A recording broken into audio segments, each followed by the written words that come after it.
been organizing a Martin Luther King march every year downtown. Well, we started downtown. Now we're doing it out in the northern end, what they call north end of Detroit. But so the invitation is out there to any of the anyone who wants to be a part of that organizing group. Just let me know. And our next meeting, even though I'm not really a member of the organizing crew, I'm more in logistics. The next meeting is at 4, next Friday at 4 p.m. I can give you all that information if you contact me through Facebook. That's it. Great, thank you. Did you want to put that on the agenda, or is that just the announcement you'd like to make? Well, yes, that the invite should, yes, on the agenda, yeah. Great, I'll put that on the end. The agenda. Thank you.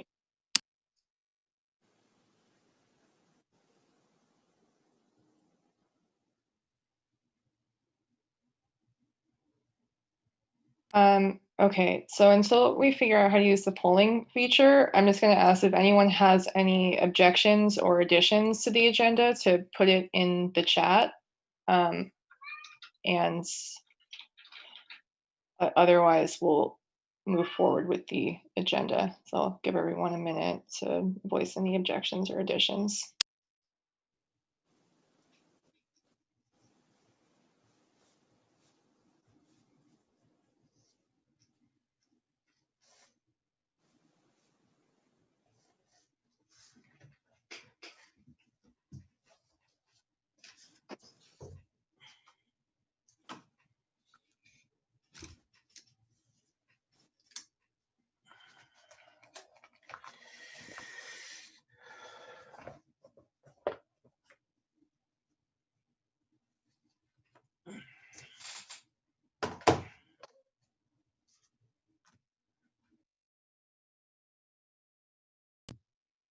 All right, the agenda passes. Let's get the meeting started. The first agenda item is Pete Moss with an arrestee organizing update.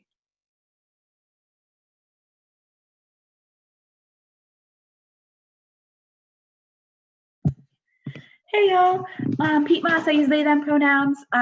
So arrestee organizing, as a reminder, you know, about 400 people are still facing misdemeanor charges from protests this summer.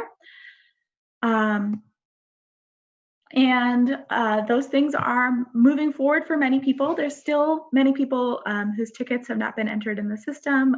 But even if that's you, I encourage everybody to contact the NLG if you were arrested this summer.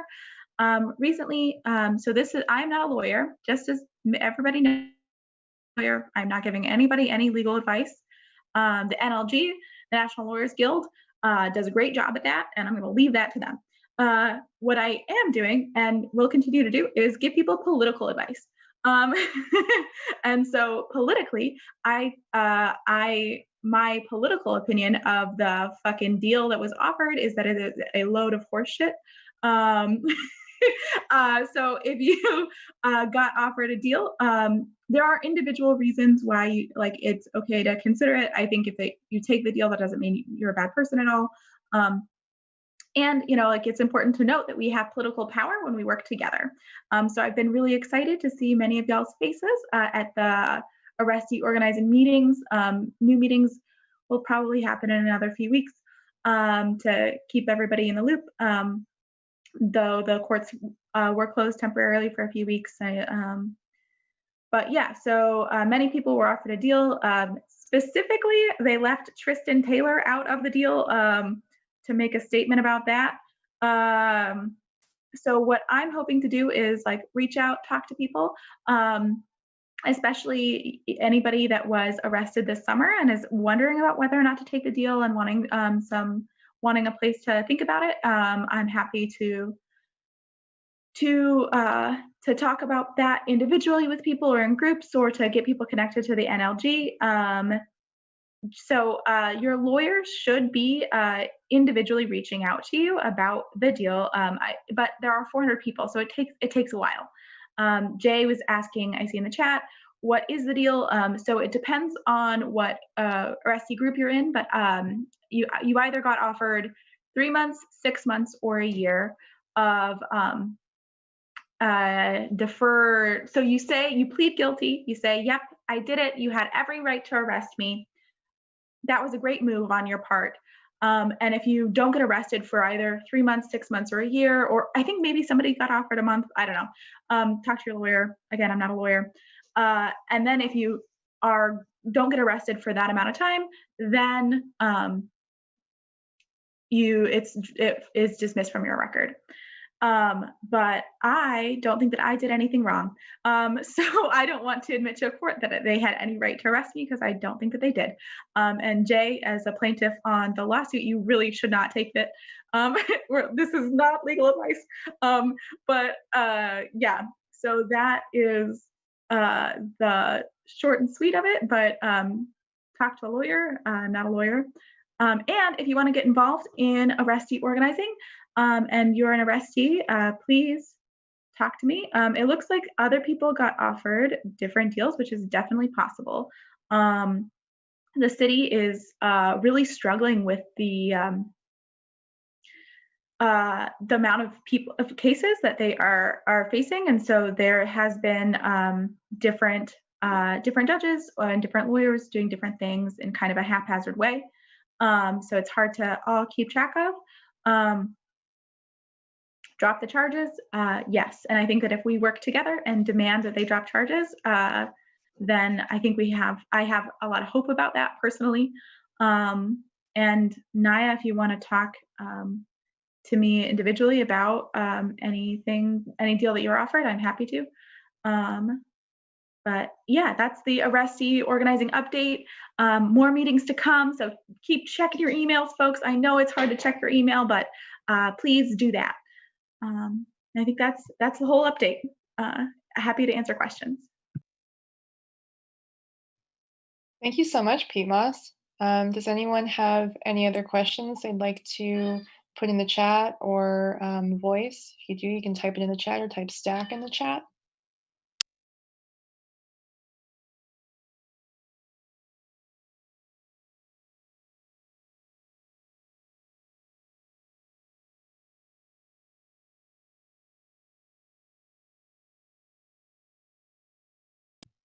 All right, I see you, Derek. I'll unmute you.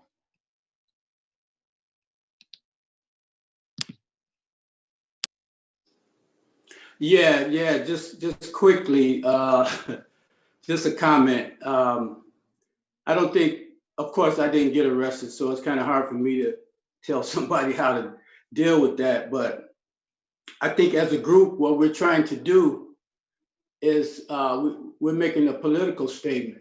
We shouldn't give any legitimacy to this system that we're trying to change. Also, if we do, if we're defeating our purpose, I think. So we should fight it to the end. It gives you an opportunity to speak about how you think life should be, what rules and laws should be in place. And if you sort of take the plea, you almost giving up that ability to speak out, which is what we're trying to do. So just my opinion. Okay, guys. All right. Thanks. Yeah. And I agree with you wholeheartedly, Derek, and I appreciate you saying it so straightforwardly. And the exciting thing is that we have the NLG and 140 lawyers, I think, willing to fight with us the whole way.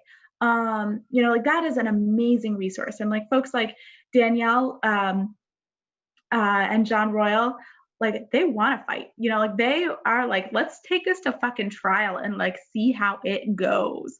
So that we have the full weight of the NLG behind us means that we can really fight about this. And I'm excited. I'm fucking ready. Let's go. Let's say what kind of world we want to be. So make together. So yeah, thanks, Derek. You're welcome.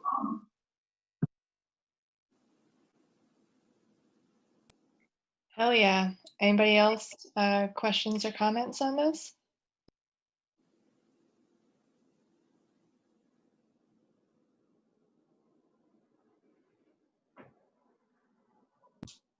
All right, on to the next agenda items. There are 2 updates from Tristan, an update on the Shelby 5 and an update on threatening text messages. Okay. Can everybody hear me? Okay, cool. Hello, happy Sunday. So I'll just start off. The updates that I have will be very brief. The first one is on the, let me turn it right on. Shelby 5. We are actually going to be having a meeting this Monday at 4 o'clock for anyone who's interested in being part of that meeting. Hit me up. That meeting, by the way, is going to be where we're going to be forming a defense committee that is going to help focus and coordinate all the actions that we're going to be taking in order to stop, in order to put pressure on Macomb County prosecutors to drop the charges. As it currently stands, we have 5 people who are facing felony charges. We also have a couple other people who are just facing misdemeanor charges. We want to actually include them in as part of this defense committee as well. I think we did a really good job a couple of weeks ago mobilizing to the Board of Trustees meeting in Shelby Township and being able to do things like that more. Is going to be like really helpful to putting pressure to get the charges dropped. Our lawyers, the 5 of us who are facing felony charges, we're working together, and our lawyers are working together as well. They each have discovery, which includes like video footage from the Shelby Police Department regarding the arrest. Our next court date is January 19th. That's when we're expected to go back in court. So at the Monday meeting, we'll be able to kind of go through a little bit more details in terms of, you know, what our expectation is in terms of like the legal charges, you know, what we think our lawyers are looking to argue about, et cetera, et cetera. So yeah, if you're interested in being part of that stuff, just hit me up and send me, so just hit me up. Just send me a message here and I'll make sure it's going to be on Jitsi. So I'll make sure to send that out to people. Oh yeah, I forgot, I got another one. So if folks have not seen my Facebook posts, we've had a situation where both last night and also this morning in the afternoon, a number of Detroit Will Breathe organizers have received a number of text messages that range from, like physically threatening to also like racial slurs and some even like threatening like sexual harm as well.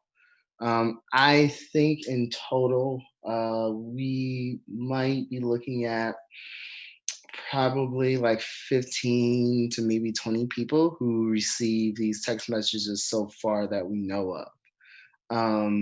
Like I said in my Facebook post, the 3 scenarios are likely, some far right organizers who were able to get access to our information. The second one is someone who, has a personal vendetta against the movement and DWB in particular, who used to be in the space.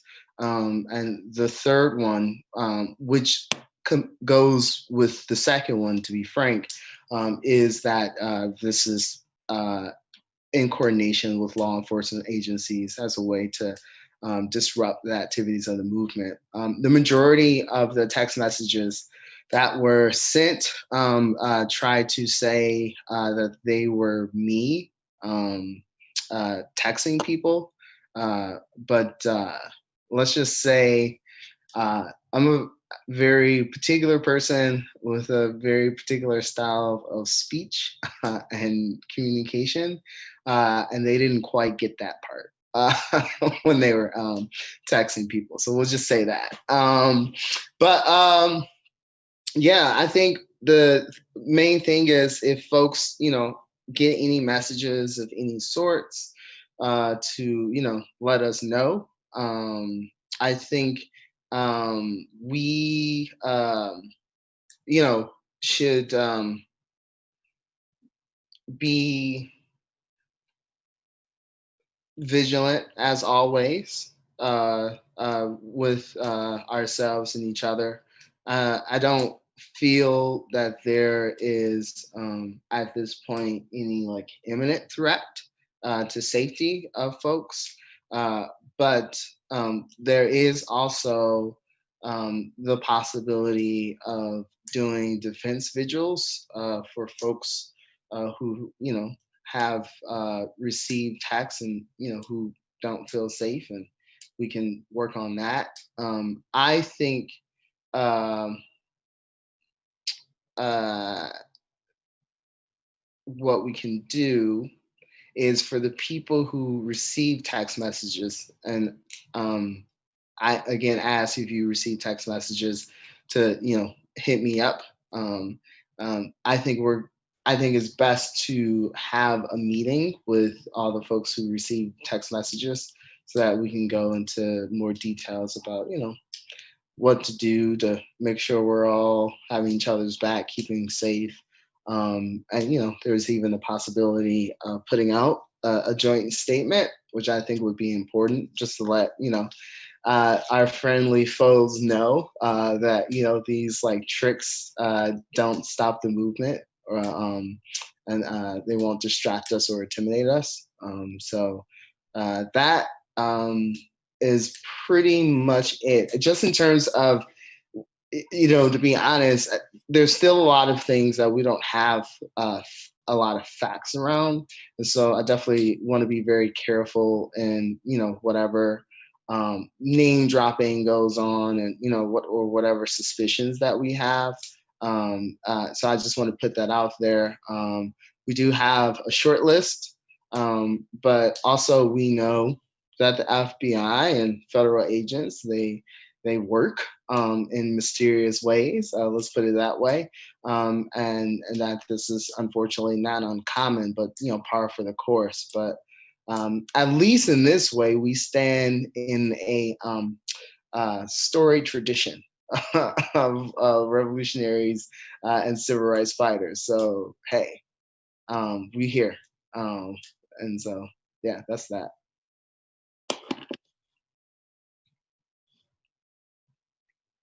So I don't know if anyone has questions for me, and do they show any personal info on the tag? Thank you. No. So I think they use some like text app. So we couldn't like what their real text number is. Each person who received a text message, it did come from the same number. And then there was like a second number that got in touch with folks. For the most part, everyone who received text messages did not get phone calls, but a couple of people did. One person picked up the phone, and there was silence on the other end. So, yeah.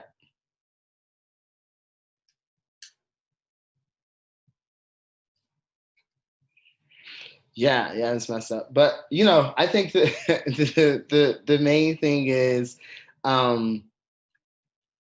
we keep us safe. So, and we're gonna continue to do that. And just the main thing is making sure that like we're cognizant and we're vigilant, but that we also don't let this stop us and don't let this put us in fear that is debilitating. Like it's a scary thing. Like some of the messages were really explicit, but at the same time, I think that given the strength of the movement and how well together we are on a number of things, that it does make a further escalation not impossible but unlikely because they know we have a way and we're capable of responding. So but again, this is super classic FBI COINTELPRO intimidation tactics, just to confuse people and make people feel like they can't trust each other and stuff. That's it. Yeah, no one should engage with the sender. That so if you get it, thank you. If you get a text, just screenshot the messages that you receive and do not reply.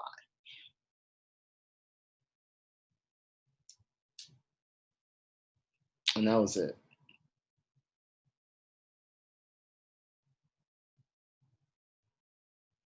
And then Media Flare talks about the web. Okay, thanks. That's good to know.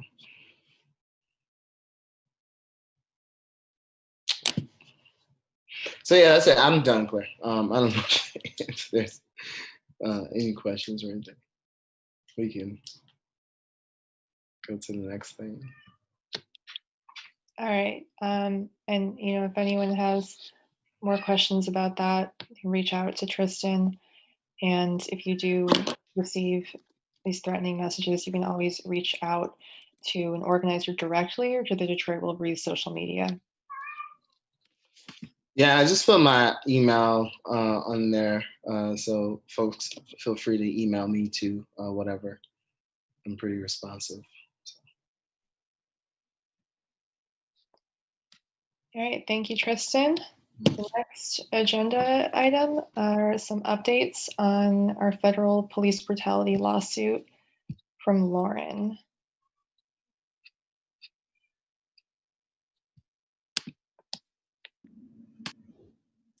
Hey everyone. So yeah, here to give a sort of legal update for the federal lawsuit. We are still obviously in the middle of our restraining order that was converted into a preliminary injunction, meaning that DPD remains prohibited from using their violent tactics against demonstrators while the case is pending. So we're still in the middle of that. As a lot of you know, especially those who have helped to make public comment on this issue, the city has countersued Detroit Will Breathe and the plaintiffs for alleged civil conspiracy, which is a transparent attempt to intimidate demonstrators into silence. And so our legal team has filed a motion to dismiss that counterclaim, and the ACLU and Protect the Protest have also filed amicus briefs in support of dismissal of the countersuit. And then meanwhile, the city is seeking an additional $200,000 in taxpayer money to fund their lawyers, money that would obviously be better spent on resources for the community. So when I spoke about public comment, I know many of you who are in this meeting right now helped with public comment to urge City Council not to entertain that. So thanks again for everyone who either attended those meetings or spoke up in public comment. So far, just an update on funds. The legal team has spent about $400 on just the lawsuit's original filing fee, but we are now entering the discovery phase of litigation, much more costly. So this involves expenses like taking depositions and retaining expert witnesses, so we can seek that permanent injunction against DPD. So for now, we are waiting to hear back from Judge Michelson to see if the countersuit will be dropped against us, and we maybe we'll find out in the next month about that, and we'll be sure to keep everyone updated as things come up. But that's all I have for that right now. Does anyone have any questions or comments for Lauren? You can type stack in the chat or type your question in the chat. Yeah, and if there's any questions anyone has that are like for a lawyer, I can obviously pass those questions along to the lawyers and see if they can give me an answer for you, if I'm not able to answer it myself.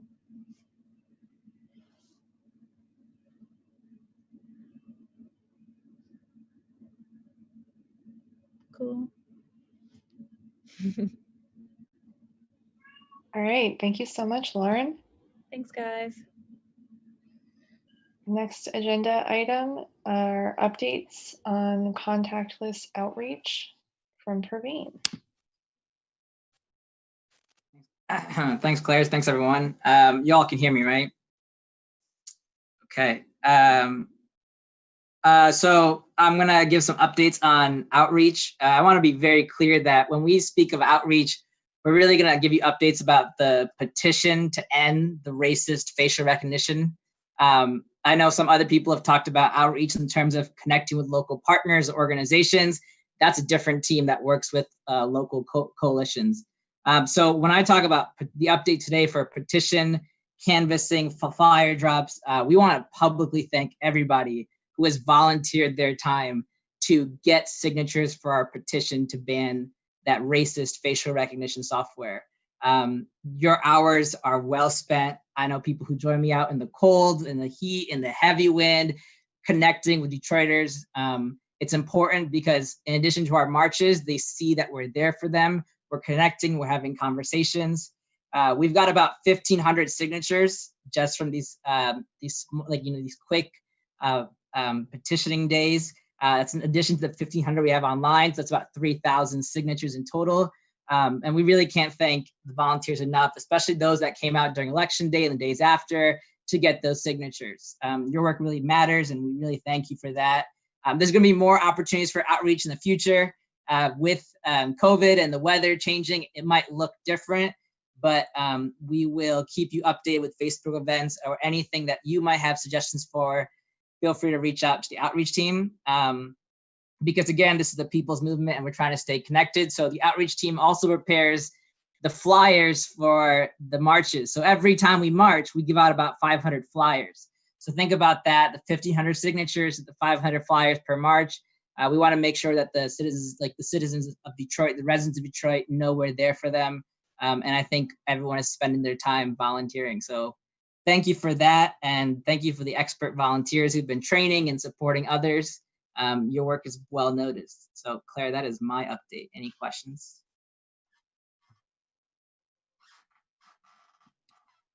Thank you so much, Praveen. If anyone has questions for Praveen, you can type stack in the chat if you want to be unmuted to ask it, or just type your question in the chat.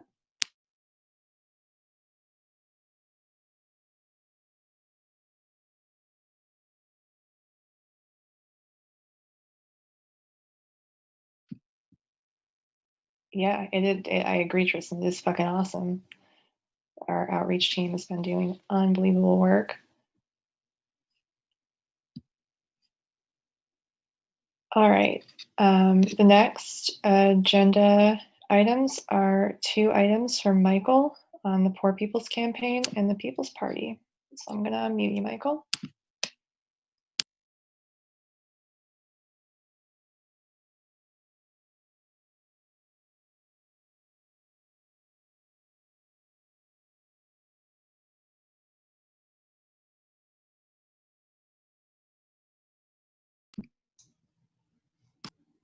Okay, can people hear me? Yep. Great. So, well,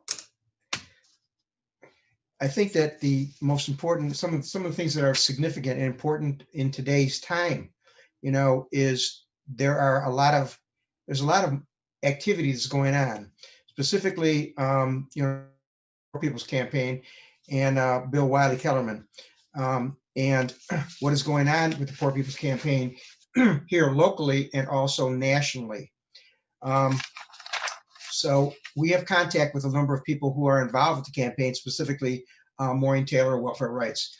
But we don't see any specific organizational outreach whereby we can get in contact with some of the people that are doing some of the work here locally.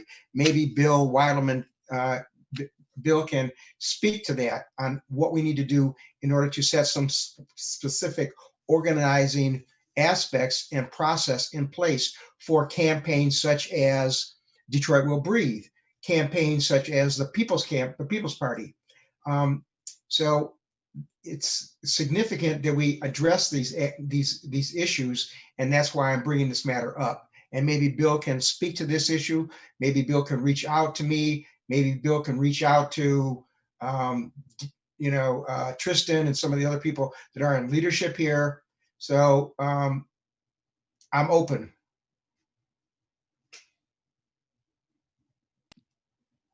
Thank you, Michael. Sure. Do you want to maybe drop an email address in the chat so people can? I can do that. I can do that. Okay. Great. Thank you. Sure. Tristan's got a question. Are you representing the Poor People's Campaign? Myself?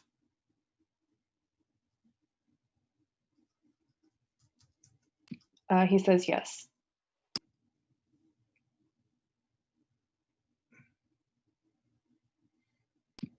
Yeah, he's asking if you're representing the Poor People's Campaign yourself.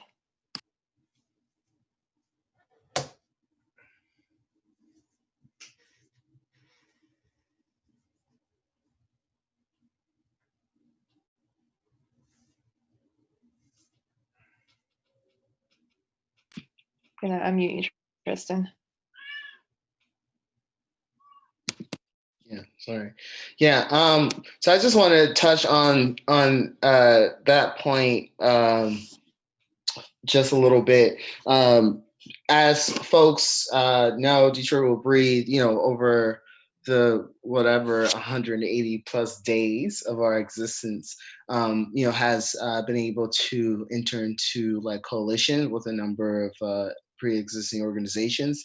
The most substantial coalition to date has been the one that we've been part of, that includes groups like the Michigan Welfare Rights, the Michigan, I can't remember what it's called, Detroit Action Council or something, around making sure that elections in Detroit actually counted, and that any attempt by Trump to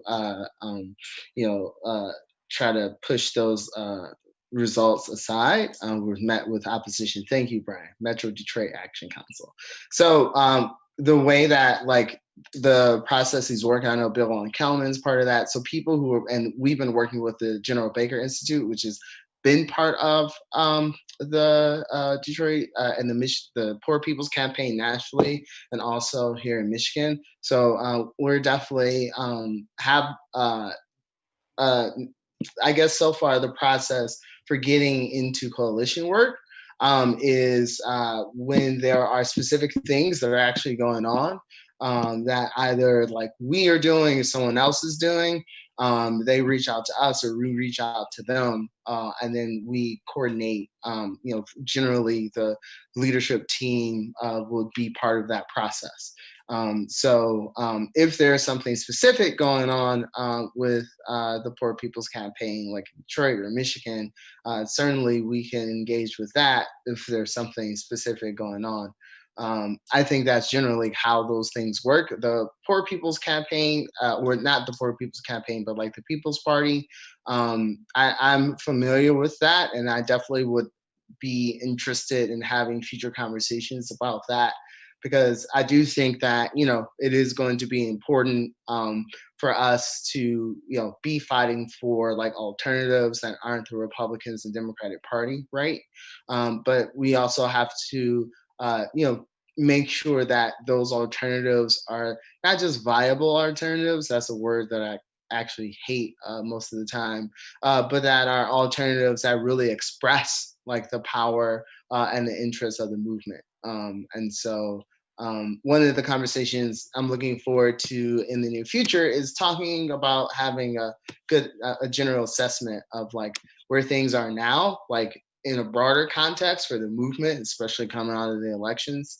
That would definitely be a conversation that we would want to have. And also we would, be up for having that conversation with different organizations who want to be part of that too, especially something like a panel discussion or whatever. So just, yeah, I hope that was like clear. Might not have been as clear as I would have wanted it, but just throwing that out there.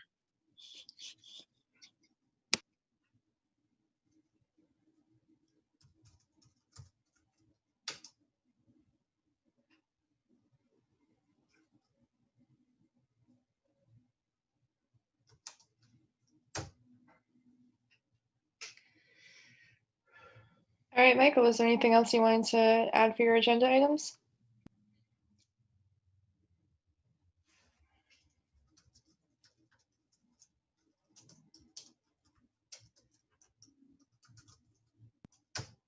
Okay, if not, we'll go on to Rashad Littleton's agenda item. I'm gonna unmute you, Rashad. I really want to thank everybody who has been helping me and my family during the events that happened on July 10th and now. I do appreciate everybody because my brother is a truly strong person, and this is why I'm running for mayor. It's because of my brother, and I am willing to defund the police as my agenda for mayor, so the police will not be getting paid as much as they should be.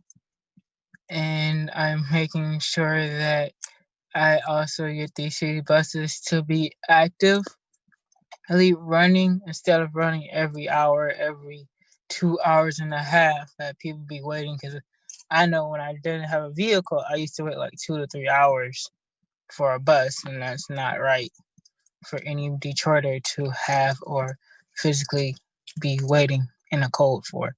And also, I want to say for my next agenda, when I am in the mayor's seat, is to make sure that all these kids get the proper books and educational tools to have with them when they learning things, instead of using the books that we have that are tore up in many pieces.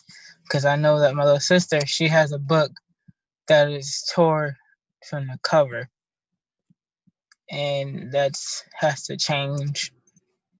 And a lot of things I will change because I am an LGBT person, and I know this is going to play a factor in a part of my campaign against Duggan because he has to go immediately.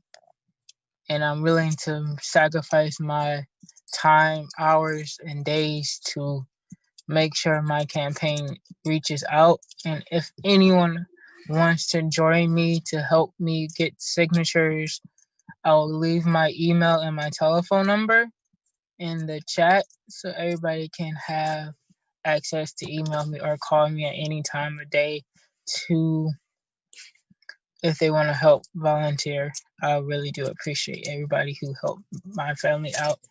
And tomorrow is my brother's birthday, and I wish if everybody with the Detroit Will Breathe can post on Facebook a happy birthday to Hakeem Littleton. I really do appreciate that.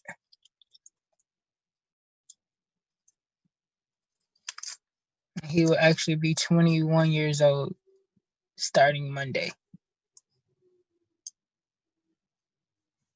And that's it.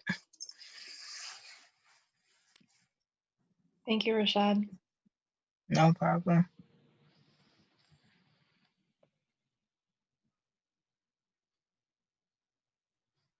All right, our next agenda item is with Derek. Okay.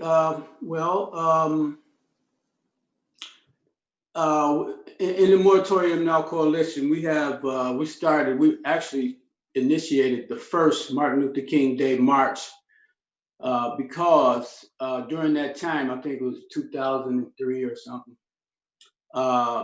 there was nothing to really honor Dr. King here in Detroit.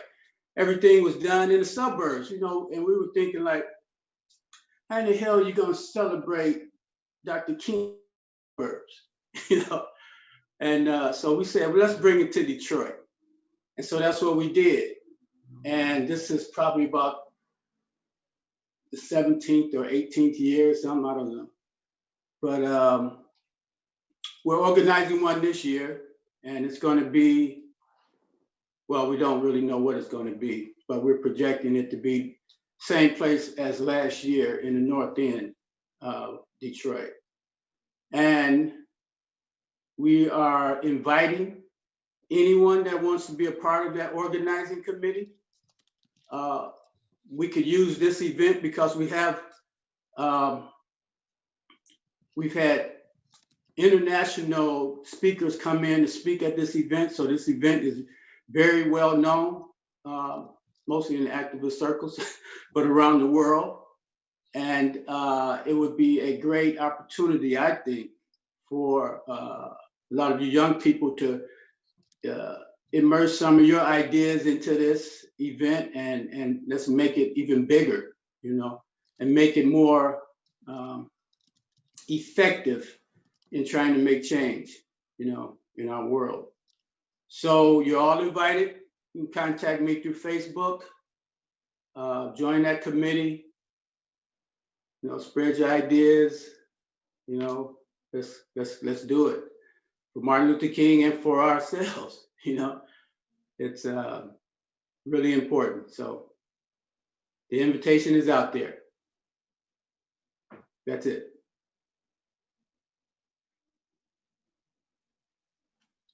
Thank you, Derek. We've got a Okay. question in the chat for you. Sure. Should I read it myself? Amy is asking, will the event be in person or virtual this year? Well, that is a good question. Because of COVID, we've had to rearrange things. So that is something we don't know. So I think, like I said, I haven't been, well, I may have not have said it this time, but I'm not a part of the actual organizing.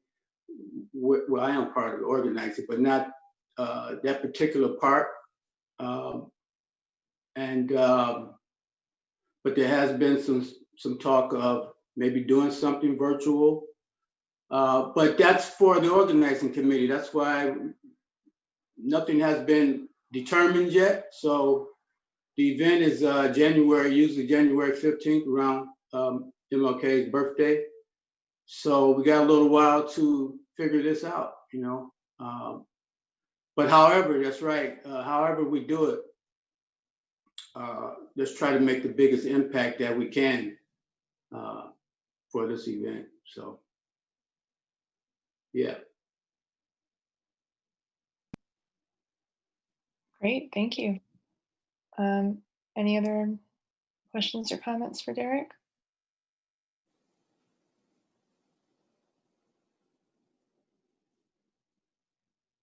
I thought I seen a question there.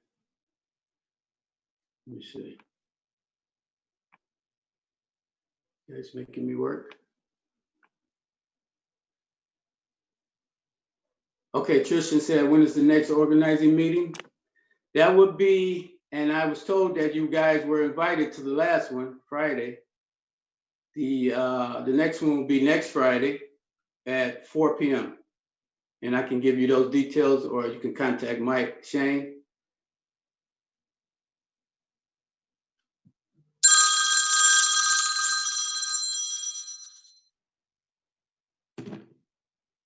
Is there any more? Let's see. It's a comment from Scott. Scott says the students would love to help, and he's going to get in touch with you on Facebook. That's great, Scott. Appreciate it.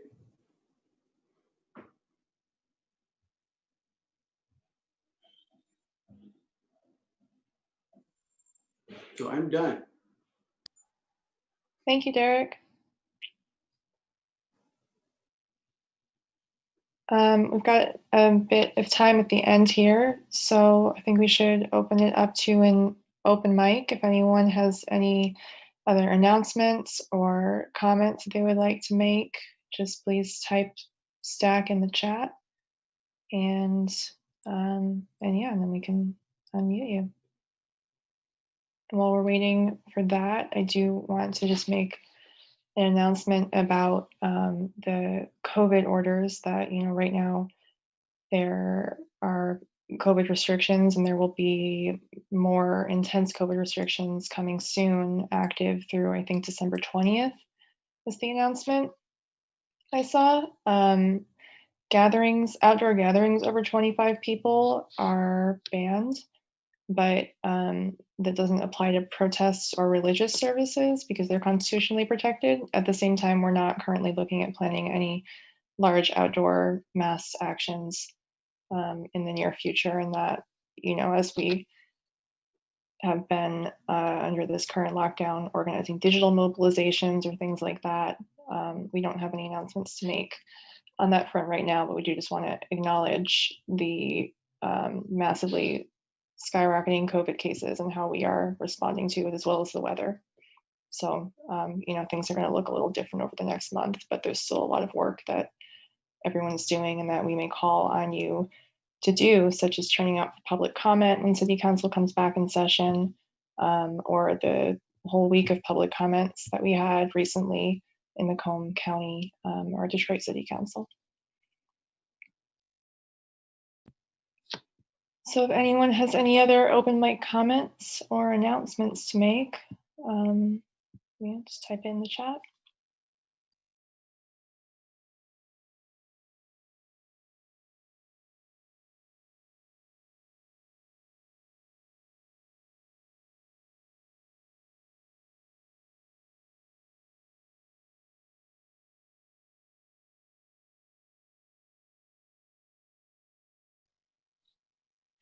All right, if there's nothing else, I want to thank you all so much for turning out on Zoom for our second ever mass meeting on Zoom, and stay safe, everyone. Maybe we can, if people want to just chat, I can just unmute everyone for general chatting and we can cut the live stream. It does appear that some people want to say some things.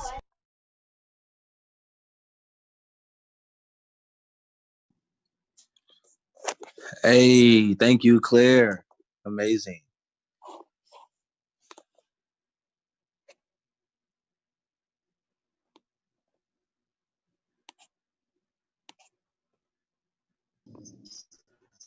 Thank you.